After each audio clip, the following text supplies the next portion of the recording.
Selamat datang kembali. Pada kesempatan ini kita akan membahas 6 soal yang bisa kamu gunakan untuk mempersiapkan diri mengikuti Olimpiade Sains atau IPA ya, tingkatan SMP, baik itu yang OSK, tingkat kabupaten ataupun nasional. Baik, kita mulai dari nomor yang pertama. Saya bacakan soalnya. Seorang siswa ingin membuat teh dingin dengan cara memasukkan bongkahan es bermassa 100 gram bersuhu minus 10 derajat Celcius dalam gelas bermassa 200 gram yang terisi 300 gram air teh bersuhu 30 derajat Celcius. Jika kalori jenis es bernilai setengah kalori per gram derajat Celcius, kalori jenis air 1 kalori per gram derajat Celcius, kapasitas kalori gelas 100 kalori per derajat Celcius, dan kalori rebus es 80 kalori per gram, berapakah suhu teh dingin yang dihasilkan saat kondisi campuran setimbang? Nah, jadi soal ini terkait asas break gitu ya. Jadi ada benda bersuhu rendah dan benda bersuhu tinggi dalam hal ini air dan es dan gelas dicampurkan lalu mencapai keseimbangan suhu. Ditanyakan pada suhu berapa gitu. Nah, sebelum menjawab kita coba buat bagaimana grafik perubahan suhu dari benda-benda tersebut.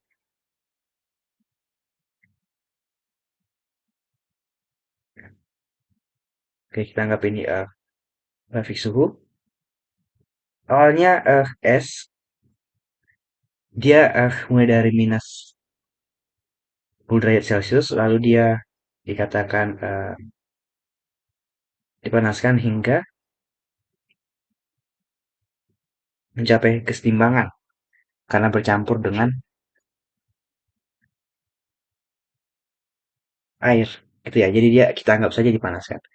Nah, artinya dia mengalami pemanasan atau kenaikan suhu, kemudian perubahan wujud, kemudian eh, dia akan mencapai temperatur tertentu.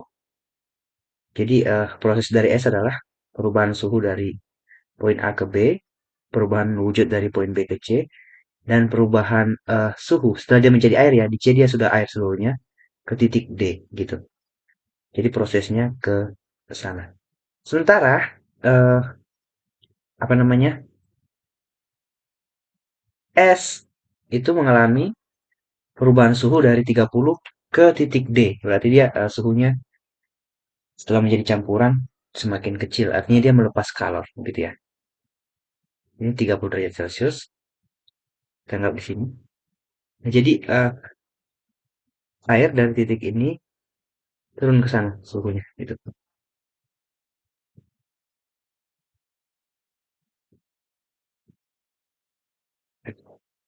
Nah, jadi sekarang kita bisa ya kita misalkan titik 30 derajat Celcius adalah titik E gitu. Jadi A ke B kenaikan suhu es, B ke C itu perubahan suhu es. Mohon maaf, perubahan wujud es.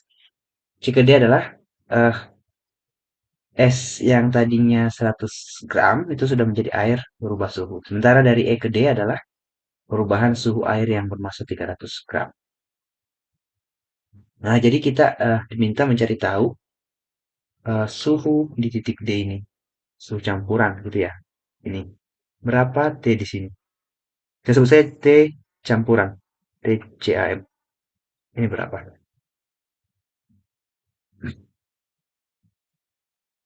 Oke, berarti dari asas back kita masih ingat ya, dikatakan kalori yang dilepas itu sama dengan kalori yang diterima. Nah, siapa yang melepas kalor? Berarti adalah air yang bermassa 300 gram yang suhu awalnya 30 derajat Celcius. Beserta gelas juga ya, diperhitungkan juga. Dikatakan kapasitas kalor gelas 100 kalori per derajat Celcius. Kapasitas kalori itu apa? C itu sama dengan massa dikali kalor jenis dari gelas.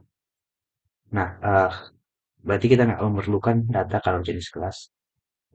Ini sudah diberitahu tadi kata 100 kalori per derajat Celcius. Oke, nanti akan kita gunakan. Jadi dalam hal ini yang melepas kalor adalah gelas dan air bersuhu 30 derajat Celcius, sementara yang menerima adalah es yang awalnya bersuhu -10, sehingga suhunya naik menjadi kecampuran di titik D. Oke, sekarang kita hitung satu-satu saja. Q lepas. Q lepas itu sama dengan kalor dari apa namanya? Saya tulis E ke D ditambah kalor gelas. Yang dilepas gelas maksudnya ya, begitu. Jadi air, M air yang 300 itu dikali C air dikali delta T. Atau delta T-nya langsung saya tulis saja sebagai 30 derajat Celcius dikurang T cam. Nah, artinya kan T campuran lebih rendah daripada apa namanya 30 derajat Celcius. Sementara kalor dari gelas yang dilepaskan gelas adalah eh, kapasitas kalornya dikali delta T. 30 dikali T campuran. Gitu. Nah, ini bisa kita masukkan data-datanya atau nilai-nilainya langsung ke dalam. Tadi mas air adalah 300. Satuannya nggak perlu kita tulis dulu. Kalau jenis air adalah 1 kalori per gram ya. Jadi 300 gram berarti cocok 300 dikurang T campur. Ditambah kapasitas kalor dari gelas 100 dikali 30 dikurang T campuran. Gitu. Nah, ini menjadi 300 kali 1, 300 kali 30, itu 9.000 dikurang 300 T campuran, ditambah 3.000 dikurang 100 T campuran.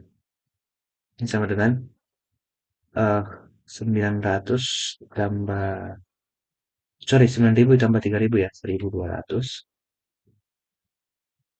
Oh, 12.000, saya salah lagi. Dikurang 300 dikurang 100 berarti minus 400 T campuran. Jadi ini adalah kalor yang dilepas, gitu. Nah, sekarang kita hitung kalor yang diterima.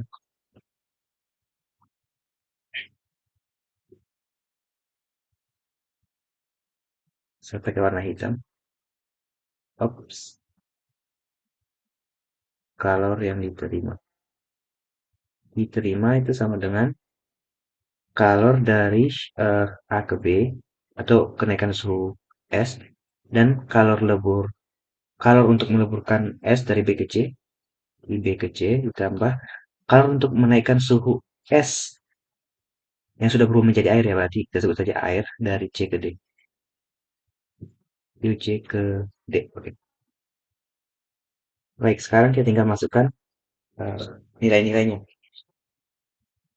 Ini sama dengan massa S kali CS, kalau jenis S, dikali delta T. Berarti delta T-nya adalah dari 0 ke 10. Berarti 0 minus min 10. Gitu ya.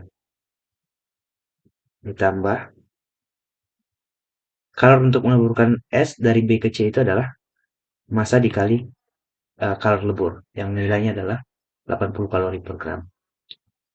Ditambah, Q C ke D itu berarti masanya tetap massa es, tapi kalori jenisnya adalah kalori jenis air. Kenapa? Karena esnya sudah menjadi air. Lalu dikali delta T. Delta T-nya adalah uh, T campuran dikurang 0. Karena air itu dari 0 derajat Celcius pergi ke T campuran atau mengalami kenaikan suhu sampai T campuran. Artinya T campuran lebih besar dari 0. Sekarang kita apa namanya? Selesaikan. Ya, sebelum menyelesaikan kita harus masukkan data-datanya dulu ya. Massa es tadi dikatakan 100 gram. Kalau jenis es 0,5. 0 dikurang minus 10 itu sama dengan 10.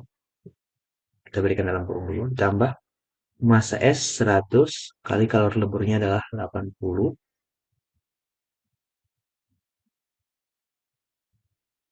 Ya, saya nggak perlu menuliskan satunya lagi ya. Karena tadi satunya sudah cocok semua. Ini 80 kalori per. ditambah massa esnya 100 dikali C air 1 dikali T campuran dikurang 0 ya T campuran gitu ya. 100 kali setengah itu 50 kali 10 500 tambah 8.000. 100 kali 80 8.000. 100 kali T campuran berarti 100 T campuran. Ini sama dengan 1300 tambah 100 T campuran. Nah, sekarang kita sudah punya dua persamaan. Ini saya lingkari dengan warna merah. Dan ini. Yang satunya dilepas, yang satunya kita terima. Karena kalori yang dilepas sama dengan kalori yang diterima, berarti kita tinggal menyamakan kedua persamaan ini kembali. Dilepas sama dengan diterima. Jadi 1200, oh 12.000. Saya salah terus ngomongnya. 400 dicampuran eh, sama dengan 1300.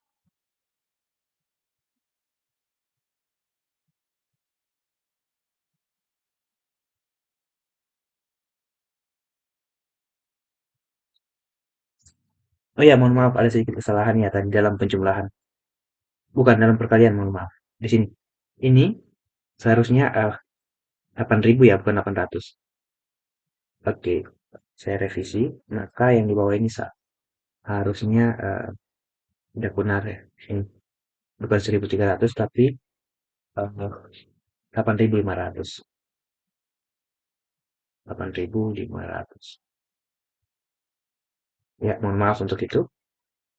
8.500 tambah 100 T campuran. Maka kita dapat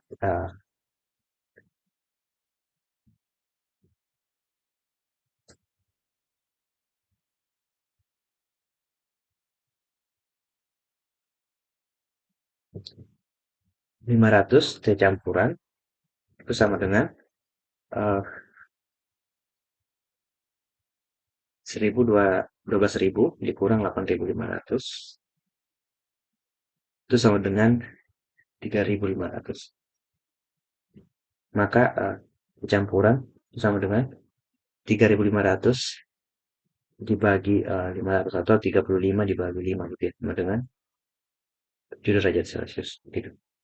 Nah, jadi suhu akhir campuran dari es yang dimasukkan ke gelas berisi air tersebut adalah 7 derajat Celcius. Jadi ini adalah 7 derajat Celcius.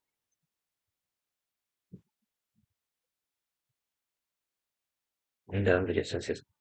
Oke, berarti jawaban yang paling tepat adalah bagian D.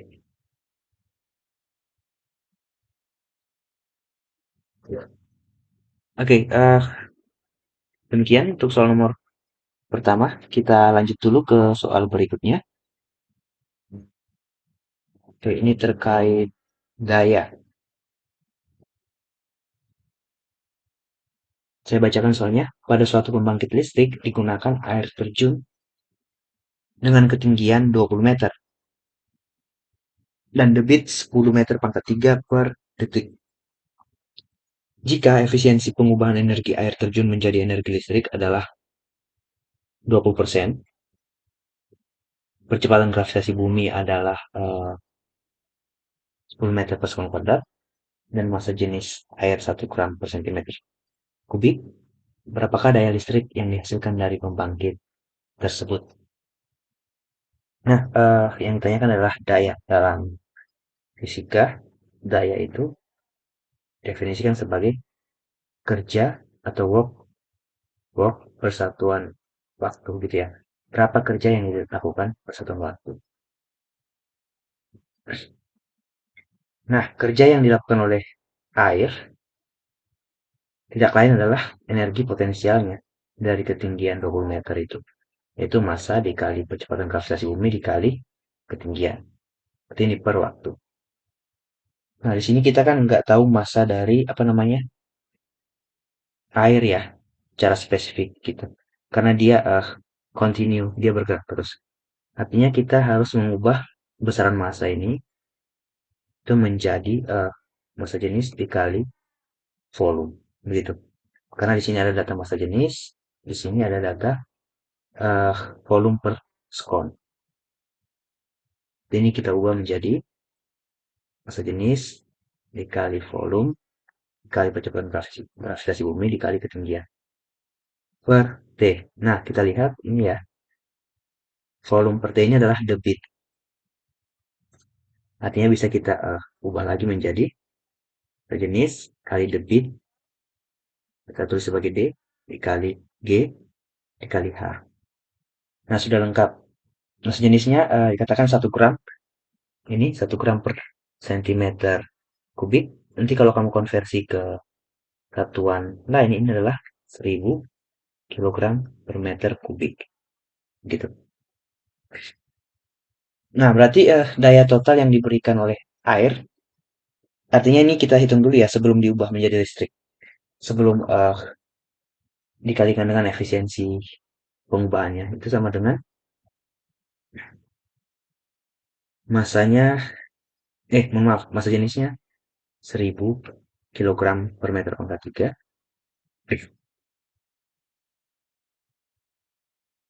Oke, satuannya nggak perlu ditulis lagi, karena semuanya sudah dalam satuan besaran pokok gitu ya. Debitnya itu 20, oh salah tulis, 10 ya, 10 meter. Ya, sebaiknya kita selesai satuannya biar nggak bingung. Kilogram per meter pangkat 3 kali 10 meter pangkat 3 per sekon dikali 10 meter per sekon kuadrat, ini percepatan gravitasi bumi, kali ketinggian 20 meter gitu.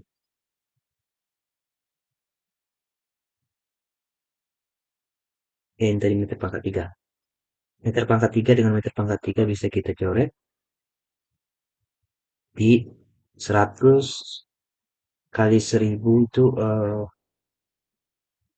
100.000 dikali 20 berarti 2 dikali 100.000, 200.000 dikali 10 berarti 2 juta ya. 2 kali 10 pangkat 6 itu 2 juta, 10 pangkat 6 sejuta. Satuannya berarti tinggal kilogram kali meter pangkat 2 per sekon pangkat 3. Nah, ini kilogram kali meter pangkat 2 per sekon pangkat 3 itu adalah satuan dari daya.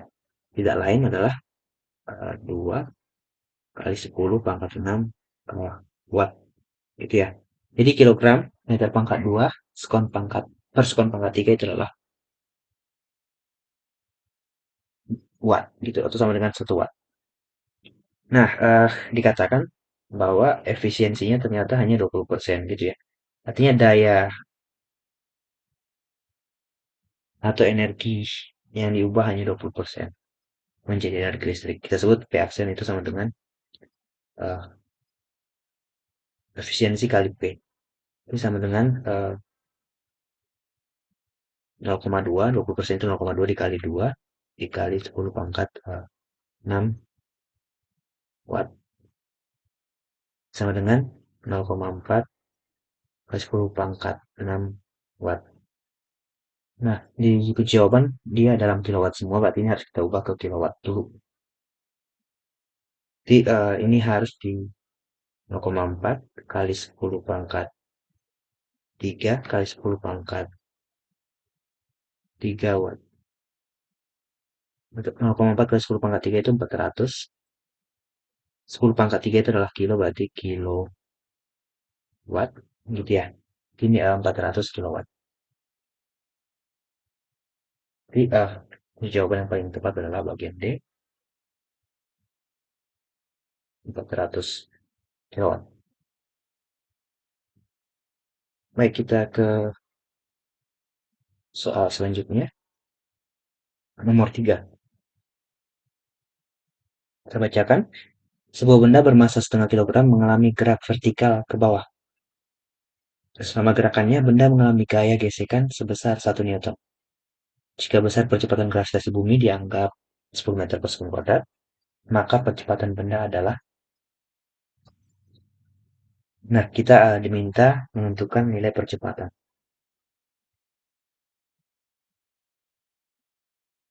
Nah, kita gambarkan bendanya sebagai benda titik saya seperti ini.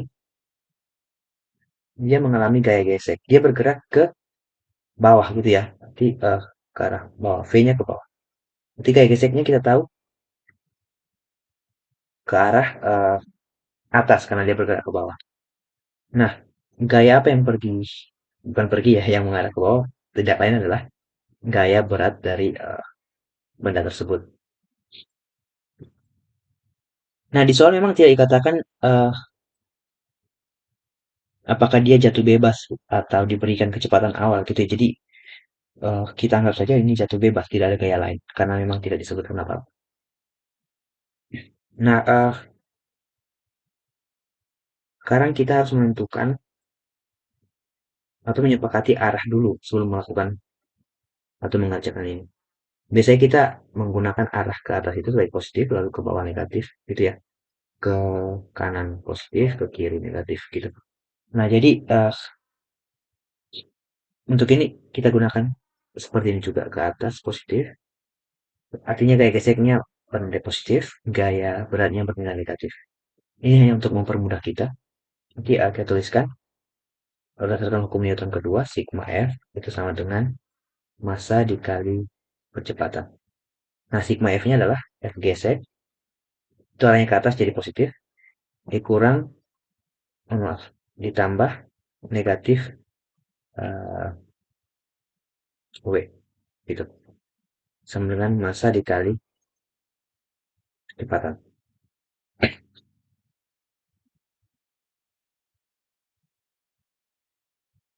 Gaya geseknya ada 1 Newton, sudah kita tahu tadi, tambah, atau langsung dikurang saja ya, W-nya massa dikali percepatan gravitasi bumi.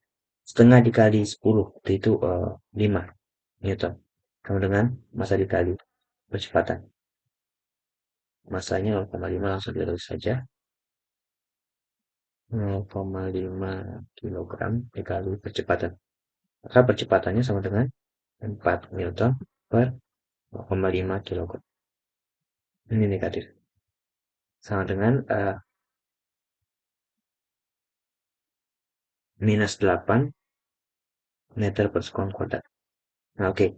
Kita ingat lagi minus ini tidak ada di kunci jawaban ya. Ini hanya untuk menunjukkan arahnya bahwa dia bergerak dengan percepatan 8 meter per sekon kuadrat. Nah, arahnya kemana? Arahnya ke bawah. Dari mana kita tahu? Karena kita tadi sudah menyepakati arahnya. Kalau ke bawah itu negatif. Begitu. Jadi jawaban yang paling tepat ada di bagian C, itu 8 meter per sekon kuadrat.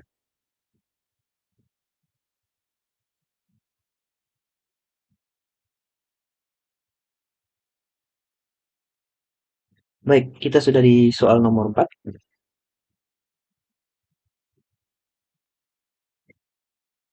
Saya bacakan soalnya.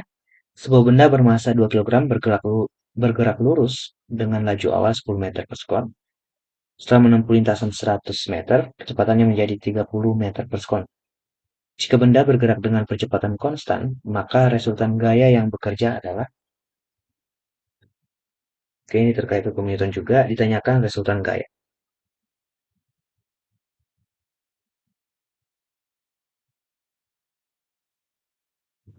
Nah, masanya kita sudah tahu 2 kilogram. 2 kilogram dikali percepatan. Jadi sekarang masalah kita hanya di percepatan gitu ya, kita belum tahu percepatannya. Berarti kita harus cari tahu dulu. Oke, kita menggunakan persamaan del B yang V kuadrat atau kecepatan akhir kuadrat sama dengan kecepatan awal kuadrat ditambah 2 delta X dikali A. Atau bisa 2 dikali percepatan dikali delta X. Gitu, sama saja. Delta X-nya berapa? Delta X-nya 100 meter, ini delta X. Kecepatan awalnya V0, 10 meter per sekon. Kecepatan akhirnya V di 30 meter per sekon. Dia tinggal masukkan ke persamaan. 30 Satuannya saya tidak perlu tulis lagi ya, ini sudah dalam besaran pokok. Satuan besaran pokok semua. Kuadrat sama dengan 10 kuadrat ditambah 2 kali 100 A. Gitu ya. 900 sama dengan 100 ditambah 200 A. 800 sama dengan 200 A. Berarti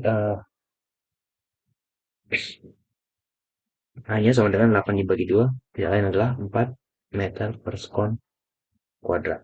Gitu. Nah, nilai A ini kita masukkan kembali ke persamaan yang berarti 2 kilogram dikali 4 meter per sekon kuadrat. Itu sama dengan 8 kiloton. Jadi resultan gaya yang bekerja pada apa namanya? Benda tersebut adalah 8 Newton. Nah, kunci jawaban yang paling tepat ada di bagian B, 8 Newton.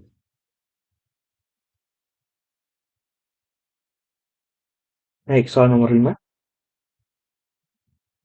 Nilai yang terbaca pada neraca pegas untuk benda yang ditimbang di udara atau disebut berat di udara BU gitu ya. Tidak sama dengan nilai yang terbaca jika benda yang sama tadi ditimbang dalam air, disebut BA, mungkin berat dalam air. Ataupun dalam minyak, berat dalam minyak BM. Massa jenis air 1000 kg per meter pangkat 3, massa jenis minyak 760 kg per meter pangkat 3. Urutan yang benar dari nilai yang terbaca pada neraca pegas dari yang terbesar ke yang kecil. Ke kecil adalah titik-titik. Nah, berat di udara berarti kalau ini bendanya itu sama dengan massa dikali percepatan gravitasi. Ini beratnya. Itu sama dengan W, kita sebut saja W gitu ya, untuk mempermudah penulisan. Sementara kalau dia di air, kita tahu dia mengalami apa namanya, beratnya ada, tapi ada gaya apung ke atas. Gaya apung yang besarnya sama dengan rho air dikali kecepatan gravitasi bumi dikali volume benda yang tercelup ke dalam air. Nah, beratnya itu sama dengan, ini beratnya tadi sama dengan W ya kalau di udara. Tapi ini beratnya sama dengan W dikurang FA.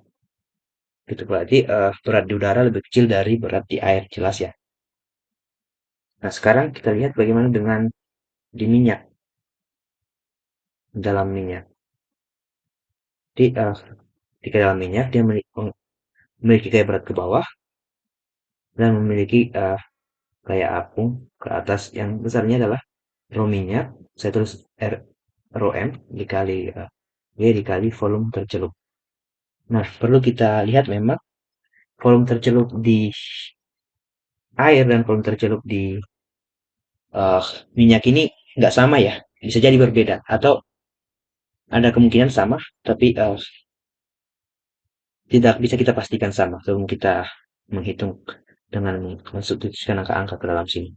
Tapi yang perlu kita ketahui, ini gaya apung ini berbanding lurus dengan massa jenis fluidanya, minyak dan air. Maka bisa kita katakan kalau apa namanya, fluida yang memiliki massa jenis lebih besar, berarti gaya apungnya lebih besar. Maka berat bendanya yang tidak lain adalah W dikurang gaya apung.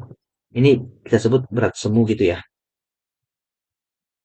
Berarti karena gaya apung di air lebih besar, berarti berat semu ini berat dalam tanda petik sebenarnya di air lebih kecil begitu.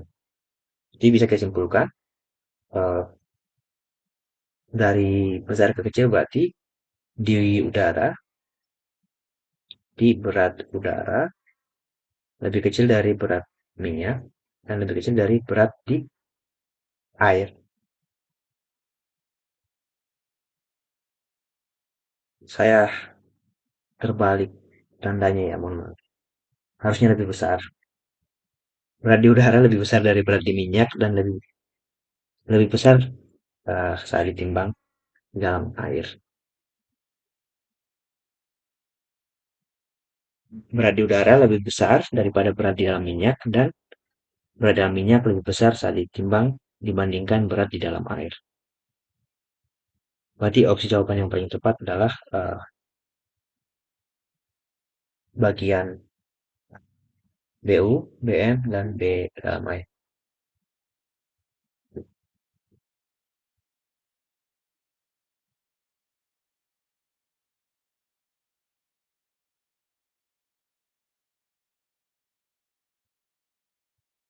Baik, nomor 6 ini terkait cermin ya, cermin cekung. Nah, harus kita ingat cermin cekung itu adalah cermin positif. Sebenarnya tidak terlalu penting untuk pengajian ini, saya pikir. Ya, kita diminta mencari tahu sifat bayangan. Dikatakan sebuah benda nyata dan tegak diletakkan di depan sebuah cermin cekung pada jarak S-nya itu lebih besar dari panjang fokusnya, jarak fokusnya, dan kurang dari dua kali jarak fokus, lebih kecil dari 2F. Jadi kalau kita gambarkan, di kalau ini cermin cekungnya,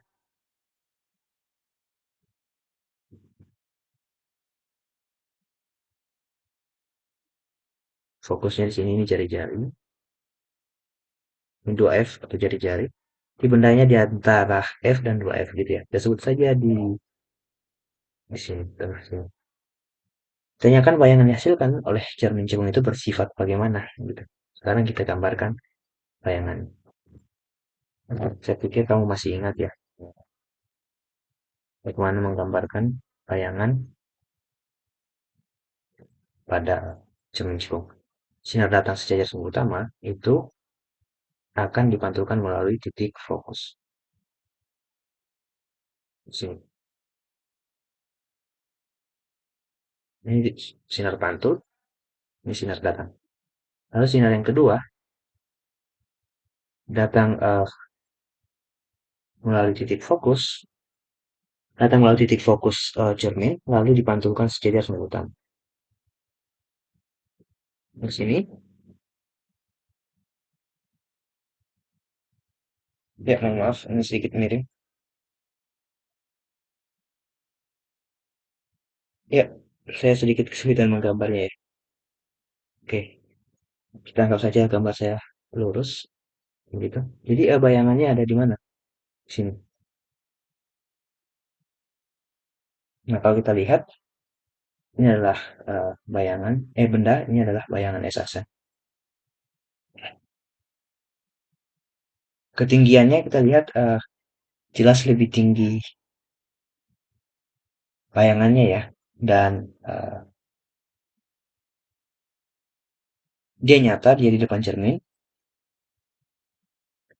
Jadi kita sebut bayangan lebih besar dari H, nyata karena di depan cermin, dan dia terbalik. Ya, hanya mungkin lebih bagus ditulis H mutlak, H aksen mutlak lebih besar dari H aksen. Karena H aksen ke bawah ya, dia terbalik. Ini juga bisa dikerjakan dengan perhitungan, begitu ya. Dia tinggal cari saja bayangannya gitu. Tapi kalau dengan perhitungan kita harus memisalkan, misalnya dia di 3/2 F gitu ya. Jadi kita misalkan S-nya di tepat di tengah-tengah antara F dan 2F, berarti di 1,5 F. Itu kita misalkan.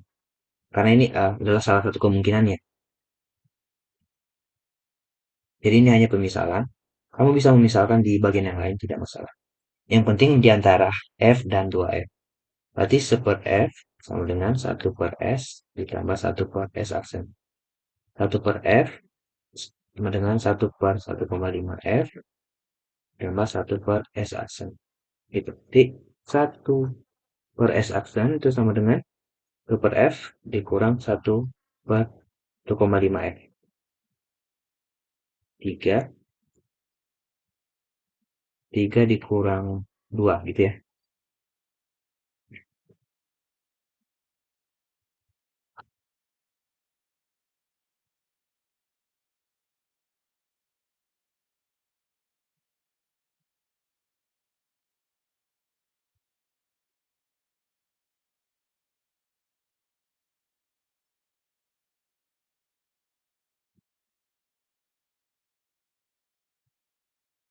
Mohon maaf, sepertinya ada sedikit kesalahan, saya ulangi. Ini eh, APK-nya 3F. 3F dibagi F itu 3 kali 1 3.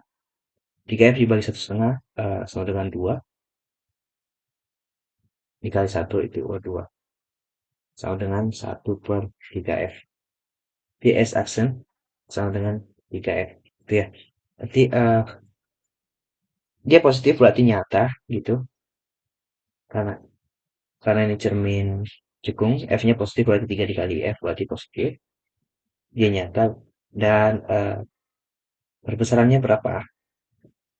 M-nya sama dengan 3F per F atau S aksen per S sama dengan 3 kali gitu ya.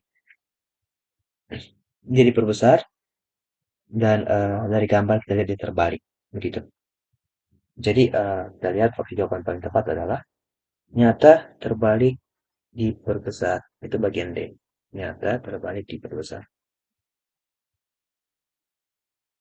Baik, sampai di sini dulu pembahasan hari ini. Kalau kamu menemukan ada kesalahan, eh, silakan diberikan komentar begitu ya. Dan kalau kamu menyukai video-videonya, silakan